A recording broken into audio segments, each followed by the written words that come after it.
So for my research project, I wanted to look into some background information on how mine land influences the local environment. It's been some research that I've been doing with Dr. Lovejoy, so I just wanted to do some background research.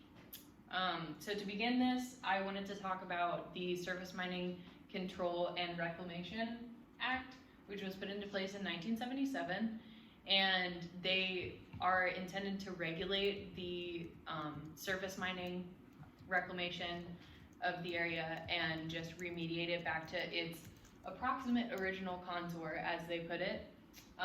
But unfortunately, only 20% of the 52,000 sites have actually been remediated.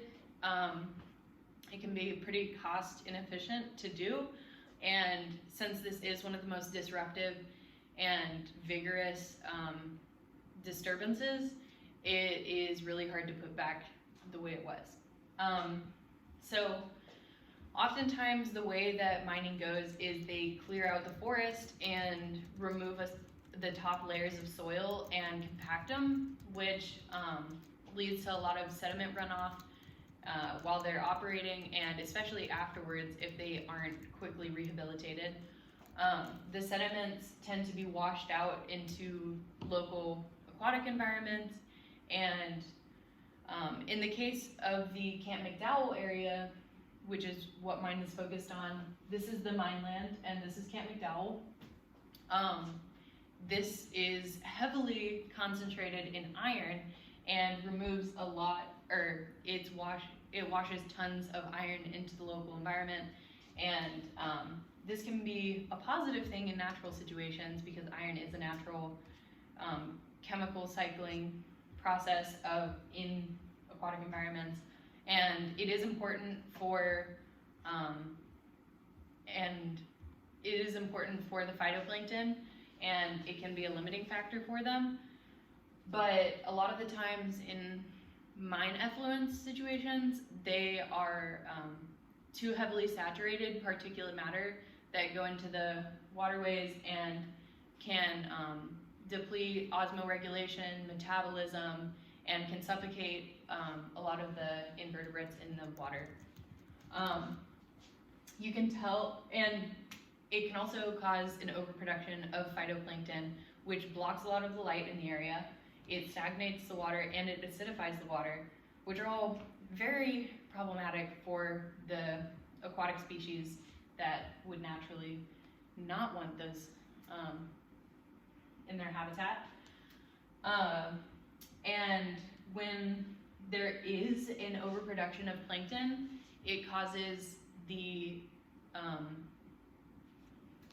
this brown sludge that you can see in the top left corner. And this sludge normally can be remediated by organic matter that comes from runoff of just natural environments. But since there is no organic matter in surface mining situations, or at least a significant amount less, this becomes overproductive and it's not remediated by organic matter. It is consequential of the compaction of the soil that it removes fungal connections and microbial communities and microinvertebrates in the soil, and this can be really problematic because it also kills seeds that were naturally in the habitat, and whenever all of the soil is removed, it causes the soil to need, so whenever the soil is compacted, the land needs to be rehabilitated with plants so that they can avoid erosion. But in order to be cost effective and quick to stop erosion, the operators or the government will put in non-native species of shrubberies and tree species, and this is often not so positive for the mammals and organisms that live in the area. They rely on high trees and rocks to hide in, and when the soil and trees are removed, they have nowhere to go and their habitat is left fragmented. So if you replant native species, then it mediates all these things and causes a rehabilitation to become more productive. And so when you clear cut and remove all these soils, it becomes a primary succession, a form of primary succession, rather than secondary succession in situations like logging that only remove trees instead of all the organic matter and micro communities. So in the case of Camp McDowell, the Central Mining Inc. started operations in the 1980s, and in the 1990s they went bankrupt, as is the case with a lot of mining companies when they have to rehabilitate their area. But then the land was timbered, and a lot of the sediments started to run off into the local environment, like the iron, and eventually they put in settlement ponds so that they could mitigate the stressors, like this settlement pond and this settlement pond. But eventually there was a new mine that was put into place, as well as beavers took over the area. This is a beaver dam seen in that settlement pond up there. And the consequences of beavers is kind of unknown. There is a lot of data to support that they can help the environment by sequestering a lot of the nutrients, and they do stagnate the water, but enough just so that the nutrients can be filtered in the bottom, and they just sequester a lot of the nutrients that would naturally be just in the water column, hurting the animals and plants.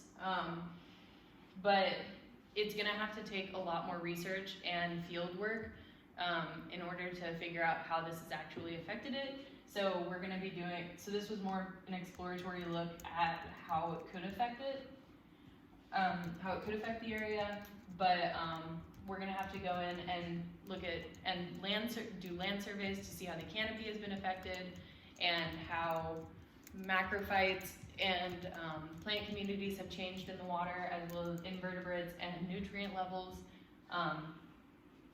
But yeah, so that is next up on the list. I made a land cover data set here of how the surface looks around the area, and this is just a zoomed out look to see where it's located. This shows the 3 settlement ponds that me and Dr. Lovejoy are going to be investigating, and this is just the hydrology and another look. This is where the settlement ponds are, and yeah, so